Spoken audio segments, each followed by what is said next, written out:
আল্লাহ তাআলা হাসরের মাঠে দুইটা দল করবেন, ফারিকুম ফিল জান্নাহ ওয়া ফারিকুম ফিস সাঈর।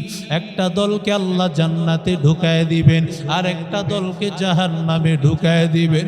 যেই বান্দা জিনা করেছে, যেই বান্দা অন্যায় করেছে, অন্যের হক মেরে খেয়েছে, রমজান মাসে আল্লাহকে ভয় করে নাই, আল্লাহর বান্দা দিনের বেলায় খেয়েছে, আল্লাহর বান্দা অপরাধ করেছে, আমি আল্লাহ তাআলা, আমি আল্লাহ তাকে আজকে জাহান্নামে দিব। ওই বান্দার চেহারার মধ্যে আনন্দের কোনো ছাপ থাকবে না। আর যেই বান্দা আমি আল্লাহর ভয়, মালিকের ভয় গুনাহ করে নাই, অন্যায় করে না, ওই বান্দাগুলো হাসতে থাকবে, হাসতে থাকবে। আল্লাহ বলেন হাসতে হাসতে জান্নাতে চলে যাবে। আল্লাহ তাআলা বলেন যেই বান্দা হাসতে থাকবে আমি আল্লাহ জান্নাতি বানাইব।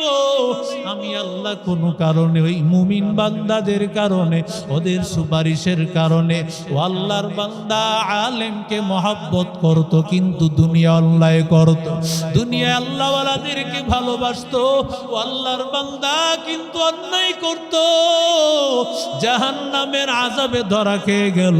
ওই আলেমকে আল্লাহওয়ালাকে মহব্বত করার কারণে আল্লাহ তাদের সুপারিশে তাদেরকেও জান্নাতে দিয়ে দিবে। এরে আল্লাহর বান্দাদের দল, দুনিয়া কিছুই না রে বাবা, আল্লাহর মহব্বত নিয়া গাও। আল্লাহ বলেন ইল্লা মান তাবা ওয়া আমানা ওয়া আমিলা আমালান সালিহা। আল্লাহর বান্দা যদি তওবা করে, গুনাহ থেকে ছেড়ে দেয় বান্দা, ওয়া আসলাহা, গুনাহ থেকে সংশোধন হয়ে যায়, আল্লাহ তাআলা তার গুনাহ মাফ করে দিয়া যেই বান্দাগুলো চুরি করতেছিল, আল্লাহ তাআলা চোর বান্দাগুলো আল্লাহ ওয়ালা বানায় দিয়েছে। এই জন্য আল্লাহ ওয়ালাদেরকে ভালোবাসিও, আলেমদের কাছে আসো, যত অন্যায় করো আলেমদের কাছে আসবা, মহব্বত করবা, দেখবা বান্দা এক সময় তোমার এই গুনাহ ছেড়ে দিবা, তুমিও আল্লাহ ওয়ালা হয়ে যাইবা। ওরে বান্দা গুনাহ করো, আলেমদের কাছেও আসো না বান্দা, তুমি দেখবা এক সময় তুমি নাফরমান হয়ে মারা যাইবা। ওরে বান্দা আলেমের মহব্বত নিয়া আল্লাহ ওয়ালাদেরকে ভালোবাসিয়া তাদের দিক নির্দেশনায় যদি চলতে পারো, গুনাহ ছাড়িয়া দিবা বান্দা, আর চোখটা বন্ধ করতে দেরি হবে, আমার আল্লাহর তৈরি জান্নাত পাইতে দেরি হবে না।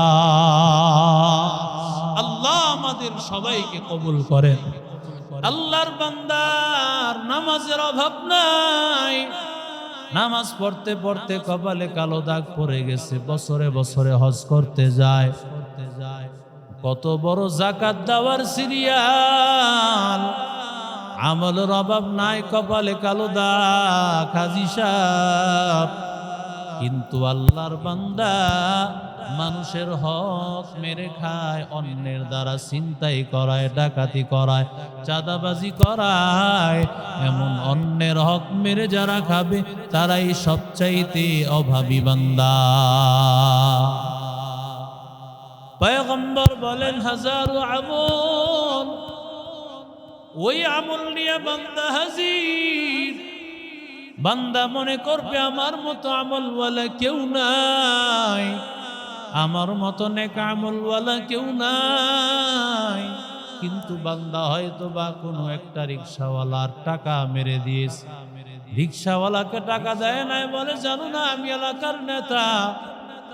আল্লাহর বান্দা এই রিক্সাওয়ালা বলবে আল্লাহ অমুক বান্দাটা আমার টাকা সেই দিন দেয়নি, আল্লাহ আজকে তোমার কাছে চাই।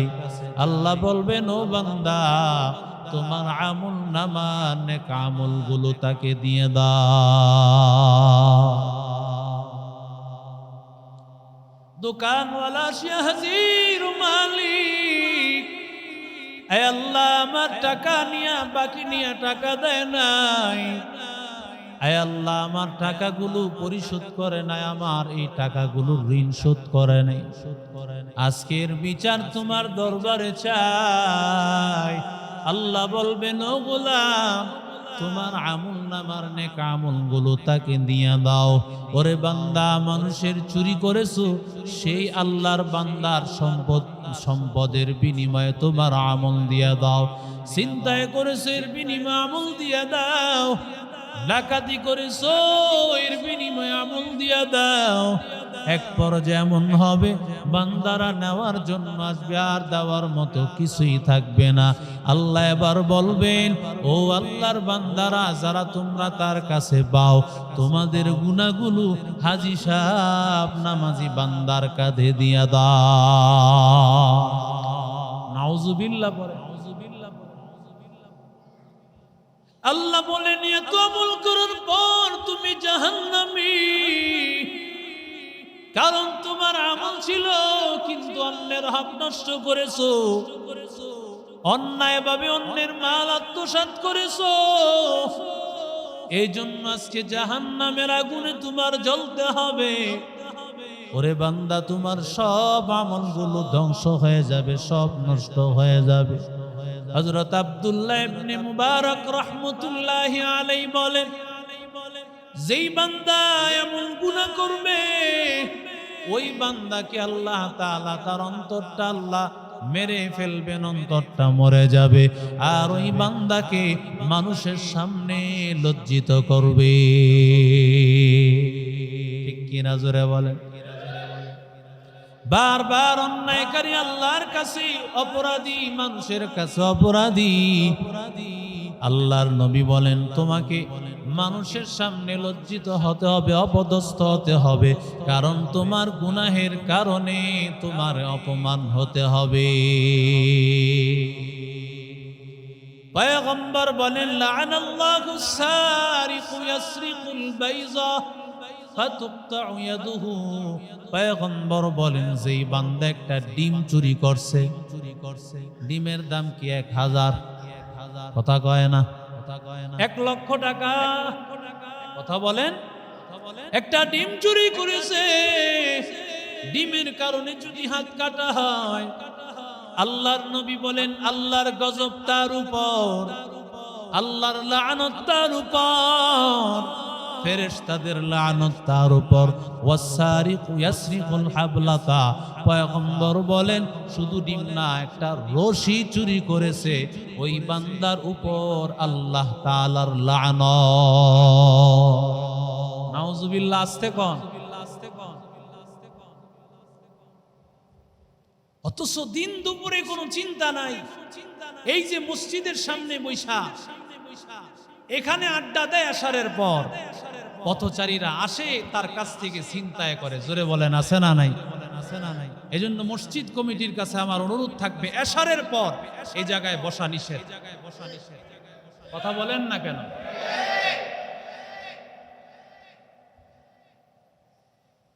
ছিনতাই ডাকাতি, এটা কি তোমার মামুর বাড়ির আবদার? কথা বলেন না কেন? ছিনতাই ডাকাতি যেই করুক না কেন, আল্লাহর আইন বড় কঠিন, আল্লাহর আইন বড় শক্ত। ঠিক কিনা জোরে বলেন? আল্লাহ শুধু লাঞ্ছিত করবেন, অপদস্থ করবেন, অপমানিত করবেন জায়গায় জায়গায়। রাসূলের বাণী, রাসূলের হাদিস। রাসূল করিম সাল্লাল্লাহু আলাইহি সাল্লামের যুগে মখজুমি গোত্রের একজন মহিলা, কেউ কেউ বলেছেন তার নামও ফাতেমা, চুরি করছে। সমাজের ভালো মানুষ চুরি করলে আইন হয় এক ধরনের, এমন সমাজ জুড়ে কোন আছে না নাই? অমুকের ভাতিজা অমুকের ভাগিনা করলে আইন ঘুরা যায়। কথা কোন আছে না নাই? কিন্তু ভালো করে শোনেন, মখজুমি গোত্রের একজন মেয়ে চুরি করেছে। চুরি করার পর এখন চুরি করার বদলে হাত কাটবে, এই কথাটা জোরে বলেন কার? কথা কয় না নাকি? শুনেন নাই কোনোদিন? কথা কার? একদিন যদি হাত কাটা দিত, সারা দেশের চোর আর গুন্ডারা ঠিক হয়ে যেত। সমাজে যদি হাত কাটা হইতো, বিধান যদি চালু হইতো। এই জন্যই চোরের দলেরা কোরআনের আইন চায় না। কথা কোন ঠিক না বেঠিক? কারণ ওরা জানে কোরআনের আইন যদি পাস হয় ওরা চুরি করতে পারবে না, লুটতরাজ করতে পারবে না, ছিনতাই করতে পারবে না। কথা বলেন ঠিক কিনা? যখন মাখজুমি গোত্রের মহিলা চুরি করেছে, রাসূল করিম সাল্লাল্লাহু আলাইহি সাল্লামের কাছে গিয়ে বলার মতো সাহস কারো নাই। রাসূলকে গিয়া বলবেন, ইয়া রাসূলুল্লাহ, আইনটা একটু সহজ করে দেন, শাস্তিটা সহজ করে দেন। এই কথা বলার ক্ষমতা কারো নাই। কি করবেন? মক্কার সম্ভ্রান্ত সাহাবায়ে কেরামরা পর্যন্ত পেরেশান। আরে এত বড় একজন ব্যক্তি, তার মেয়ে এই চুরি করলো, সমাজের নাক কাটা যাবে। তো কি করা যায়? রাসূল করিম সাল্লাল্লাহু আলাইহি সাল্লামের পালক পুত্র যায়েদ ইবনে হারেসা, তাকে বলা হয় হিব্বু রাসূলিল্লাহ, রাসূলের একান্ত ভালোবাসার ছেলে। সুবহানাল্লাহ বলে, সুবহানাল্লাহ বলে। রাসূল যাকে পালক পুত্র হিসাবে রাখতে রাখতে নিজের মহব্বতের কলিজার টুকরা বানায় দিয়েছেন তার সন্তান উসামা। উসামা ইবনে যায়েদ রাসূল হযরত হাসান হুসাইনকে যেমন ভালোবাসতেন, হযরত উসামাকেও তেমন ভালোবাসতেন। সুবহানাল্লাহ বলেন, সুবহানাল্লাহ বলেন। উসামাকেও ভালোবাসতেন নবী। তো সাহাবায়ে কেরামরা পরামর্শ দিয়েছেন এক কাজ করা যায়, উসামা যদি গিয়া রাসূলের কাছে বলেন হয়তোবা শাস্তিটাকে একটু সহজ করে দেওয়া হবে। হযরত উসামাকে বলছেন, উসামা, আমাদের এই মাখজুমি গোত্রের মহিলার শাস্তিটা যাতে একটু সহজ করা হয়, তুমি তোমার দাদা ভাইয়ের কাছে গিয়ে এই আবদারটা করবা। উসামা পয়গম্বরের সামনে হাজির। মায়ার নবী উসামাকে কি ডাক দিয়া বলে, না উসামা, আতাশফাউ ফি হাদ্দিম মিন হুদুদিল্লাহ। ওসামা, তুমি আল্লাহ তাআলার বিচারের ব্যাপারে তুমি আমার কাছে তুমি সুপারিশ করতেছো। রাসূলের চেহারাটা লাল। মায়ার নবী যখন রাগ করতেন চেহারায় যেমন আনার ছিটায় দিলে লাল হয়ে যায়, আমার রাসূলের চেহারা এত বেশি লাল হয়ে যাইত। আমার নবী এত নাগান্বিত, আমার নবী এবার সাহাবীদেরকে ডাক দিয়া বলেন, ও সাহাবায়ে কেরামের দল, তোমরা জানো না পূর্বেকার যুগের কিছু মানুষেরা ধ্বংস হয়েছে এই কারণে। ওদের সমাজের ভালো ব্যক্তিরা যদি চুরি করত, অন্যায় করত, লুটতরাজ করত, চাঁদাবাজি করত, বিভিন্ন ধরনের খারাপ আচরণ করত, ওদের ব্যাপারে এক ধরনের আইন আর সাধারণ ব্যক্তিদের ব্যাপারে ভিন্ন রকমের আইন হয়ে যেত। সমাজে নিরপরাধ ব্যক্তিরা জেলে জেলে পচে, আর সন্ত্রাসী অপরাধীরা তারা বাহিরে বুক ফোলায় চলে। ঠিক কিনা? আল্লাহর রাসূল ডাক দিয়া বলেন, ও সাহাবায়ে কেরামের দল, লাউ আন্না বিনতি ফাতিমাতু সারাকাত, যদি আমার ফাতেমাও পর্যন্ত চুরি করত, বান্দা শুনে নাও, লাকাতাতু ইয়াদাহা, আমি পয়গম্বর তার হাতটা কেটে দিতাম। আল্লাহু আকবার বলেন। পৃথিবীর কোন শাসক বলতে পারবে যে তার নিজের মেয়ের ব্যাপারে, ছেলের ব্যাপারে আইন জারি করবে? কেউ এই কথা বলতে পারবে না।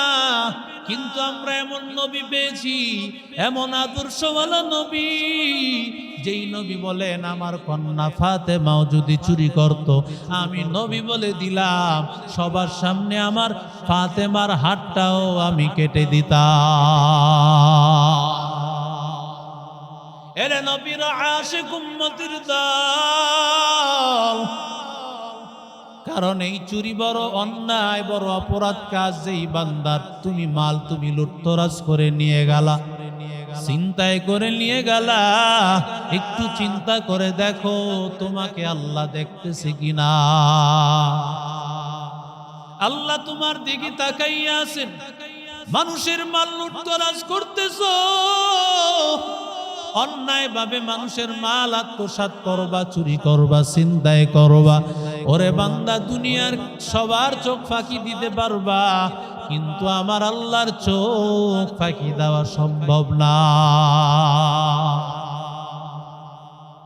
এরে আল্লাহর বান্দা, মসনবী শরীফের মধ্যে আল্লামা জালালউদ্দিন রুমি রহমতুল্লাহি আলাইহি, জগৎ বিখ্যাত আল্লাহওয়ালা, তিনি তার কিতাবের মধ্যে লিখেন, সুলতান মাহমুদ গজনবী রহমতুল্লাহি আলাইহি একদিকে যেমন তিনি ছিলেন আল্লাহওয়ালা, অন্যদিকে তিনি বাদশাহ। ভারত, পাকিস্তান, বাংলাদেশ একত্রিত যখন ছিল, ওই সময়ের বাদশা ছিলেন সুলতান মাহমুদ গজনবী।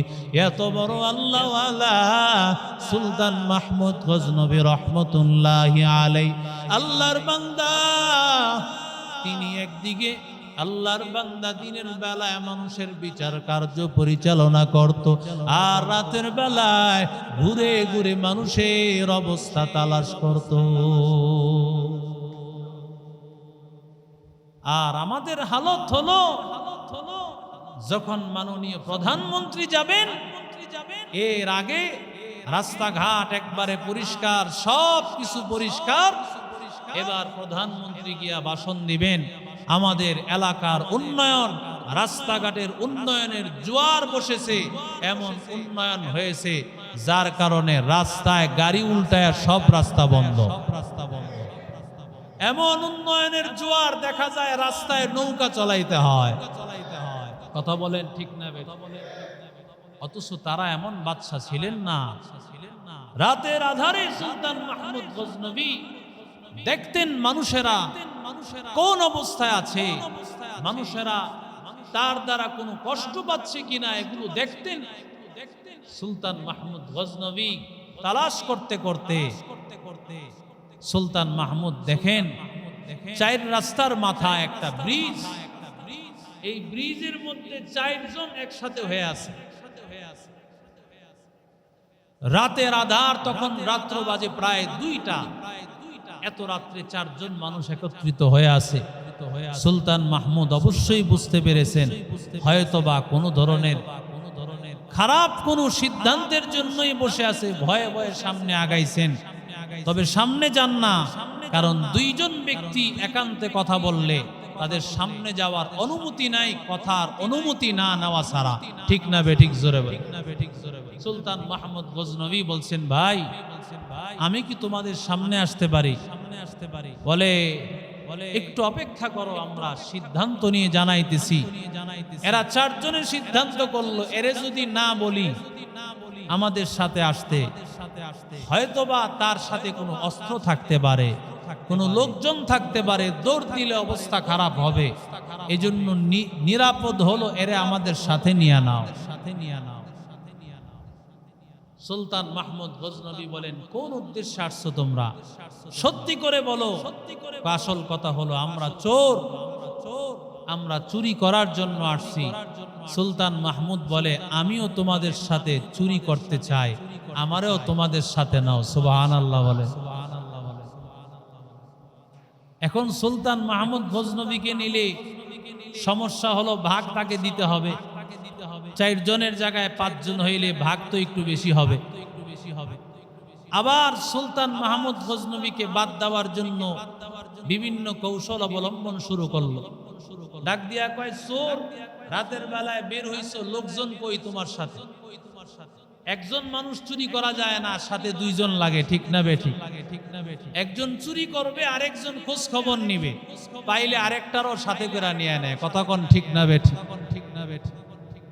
চুরি করে একজন 4-5 জনকে নিয়ে নেয়। চোর একা চুরি করতে পারে না। তো তুমি একলা কেন? বলে, আমার সাথী সঙ্গী নাই। তাহলে একটা পরীক্ষা দিতে হবে, তোমার কি যোগ্যতা আছে? প্রত্যেকেই প্রত্যেকের যোগ্যতা পরীক্ষা দাও, যার যোগ্যতা আছে ওই যোগ্যতা অনুযায়ী তোমরা চুরি করতে পারবা। একজন বলে, আমার এমন যোগ্যতা, আল্লাহর বান্দা চোর ডাক দিয়া বলে, আমি যখন ঘরের মধ্যে ঢুকি কুকুর যে আওয়াজ করে আমি আওয়াজটা বুঝতে পারি। কুকুরের ঘেউ ঘেউ আওয়াজ আমি শুনতে পাই, কি কথা বলতেছি তা আমি বুঝতে পারি। আর আমার এমন ক্ষমতা, আমি হাত তুললে কুকুর সাথে সাথে নীরব হয়ে যায়। সুবহানাল্লাহ বলেন। আল্লাহর বান্দারা বলেন, হ্যাঁ তোমাকেও দরকার, কারণ ঘরের মধ্যে গেলে কুকুরের অবস্থা বড় খারাপ হয়ে যায়। অবস্থায় কুকুরের বাসা বুঝতে পারলে, কুকুরকে থামায় ফেলতে পারলে এটা আমাদের জন্য বড় মঙ্গল হবেন। আর একজন কি পারো বলো? আল্লাহর বান্দা বলেন, আমি যখন ঘরের মধ্যে যাই আমার হাতের মধ্যে এমন পাওয়ার, যে কোনো তালাবদ্ধ ঘর, যে কোনো বন্ধ ঘরকে আমি হাতে দিয়া সামান্য ইশারা করতে দেরি হয়, খুলতে দেরি হয় না। বন্ধ ঘরকে আমি খুলে ফেলতে পারি। আরেকজন বলো, তুমি কি পারো? বলে, আমার নাকের এত পাওয়ার, মজনুর নাকের মধ্যে যেমন পাওয়ার ছিল আমার নাকের মধ্যে তেমন পাওয়ার।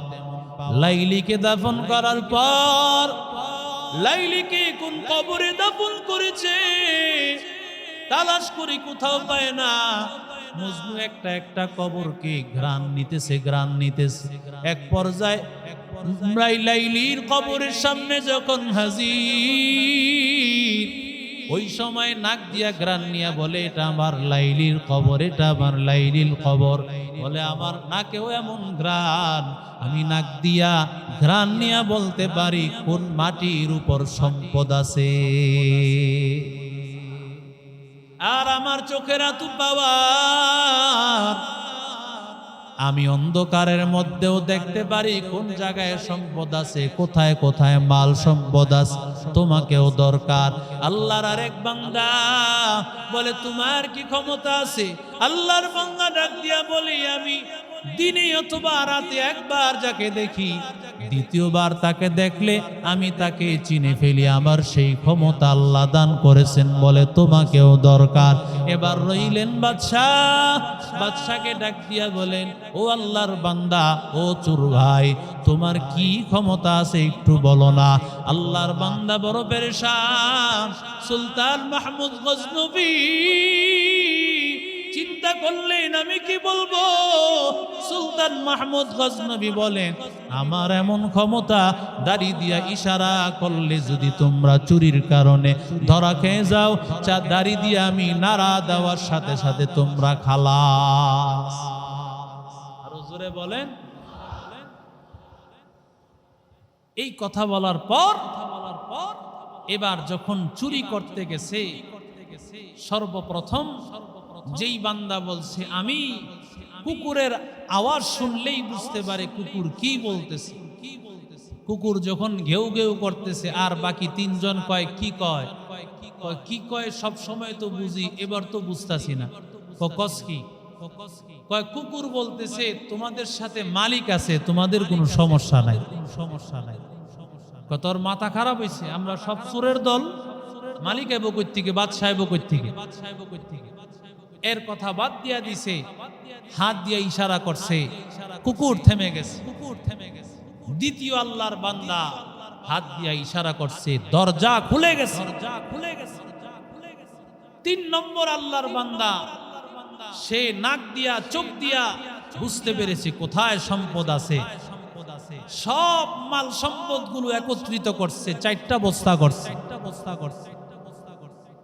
বাদশাহী তাদেরকে নিয়ে গেছেন, সব মাল একত্রিত কইরা তাদেরকে বিদায় করে দিছেন। কে?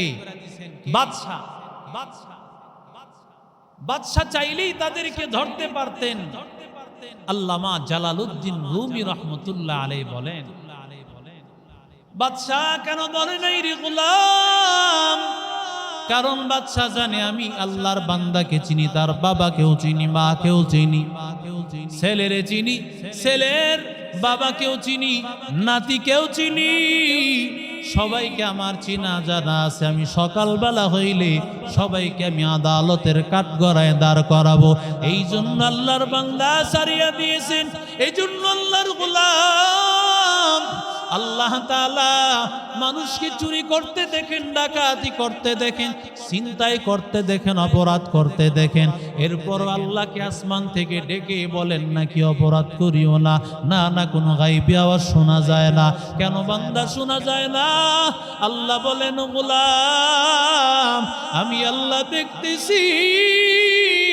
আমি আল্লাহ তো পরীক্ষার হল, বাধা দেওয়ার জায়গা না। আমি আল্লাহ তোমার এখানে বাধা দিব না, কিন্তু আমি আল্লাহ তাআলা জায়গা মতো নিয়া তোমাকে সাইজ করব। আল্লাহ এখানে বাধা দিবে না, যা মনে চায় তা করো। আনন্দে আল্লাহর বান্দারা দৌড় দিয়া যার যার বাড়িতে হাজির। চারজন চারদিকে চলে গেল, বাদশাও দৌড় দিয়া বাদশার বাড়িতে চলে গেছে। আল্লাহর বান্দা তারা চারজন গিয়া দেখে কিরে আরেকজন তো নাই, মহা খুশি, বাঘটা একটা কমে গেছে, ভাগ তো তাদের বেড়ে গেছে। আনন্দের অভাব নাই, স্ত্রী খুশি, সন্তানও খুশি। যত অন্যায় ভাবে টাকা পয়সা কামাও, বাড়ি গাড়ি করো, তোমার স্ত্রী সন্তান খুশি। সময় মতো দেখবা আল্লাহর আযাব, জোরে বলেন আছেন আল্লাহ। এজন্যই তো বলেন যেমনে নাচাও তেমনে নাচি, পুতুলের কি দোষ। আল্লাহর কিছু বান্দারা বলে আল্লাহ তুমি আমারে হয়তো চুরি করাও, এই জন্য চুরি করি, অন্যায় করাও অন্যায় করি। আল্লাহর বান্দা একটা সময় দেখবা ফেরেশতারা মুগুর দিয়া পিটাইবে, বলবে যেমনে ইচ্ছা তেমনে মারমু। ফেরেশতার কি দোষ? তার কি দোষ? জোরে কোন। চারজন মহা খুশি, আরে একজন কমে গেছে, ভাগ কমে গেছে। রাত্রে ঘুমাইতে দেরি, আস্তে কইরা তাদেরকে ডাকা শুরু করছে, এই তাড়াতাড়ি বের হয়ে আসো। কি হয়েছে? তো জানো না সুলতান মাহমুদ গজনবীর বাড়িতে, বাদশার বাড়িতে চুরি করছো। চুরিটা তো তোমরাই করছো, তোমরাই করছো। হায় হায় রে, কি হইলো? বাদশাহ জানলো কিভাবে? মনের মধ্যে বড় চিন্তা, পেরেশান। সুলতান মাহমুদ গজনবীর দরবারে হাজির। বিবির কাছ থেকে বিদায় নেয়, সন্তানের কাছ থেকে বিদায় নেয়। বিদায় দাও, আর বুঝি ঘরে ফিরে আসা হবে না। অন্যায় অপরাধের কারণে চারাগালির বাড়িতে চুরি করতাম, তাই ভালো ছিল। বাদশার বাড়িতে কেন চুরি করতে গেলাম? ধন সম্পদের লোভ কেন করতে গেলাম? বাড়ি হতে হবে 5 তলা 10 তলা বিল্ডিং, অন্যের পেটে লাথি মারিয়া বাড়ি করার লোভ করেছো, গাড়ি করার লোভ করেছো। আজকে আমার আল্লাহর আযাবের জন্য অপেক্ষা করো। ওরে আল্লাহর বান্দা, চোরেরা হাজির। এবার চোরেরা হাজির হওয়ার পর বাদশার দরবারে আসিয়া চোখের পানি ফালায়া সবাই কান্না করতেছে। কেন অন্যায় করলাম? কেন অপরাধ করলাম? তাদের অপরাধের জন্য সাক্ষীর তো প্রয়োজন নাই, কারণ সাক্ষী তো বাদশা নিজেই। জোরে বলেন ঠিক কিনা? আল্লাহ বলেন আমি তোমার সাথে হাজির। মদনপুর স্থানে কোথায় কোথায় বান্দা গিয়া, কোথায় তুমি অপরাধ করেছো, অন্যায় করেছো, কেউ দেখে না। দেখেন কে? আরো জোরে বলেন, ইন্না রাব্বাকা লাবিল মিরসাদ।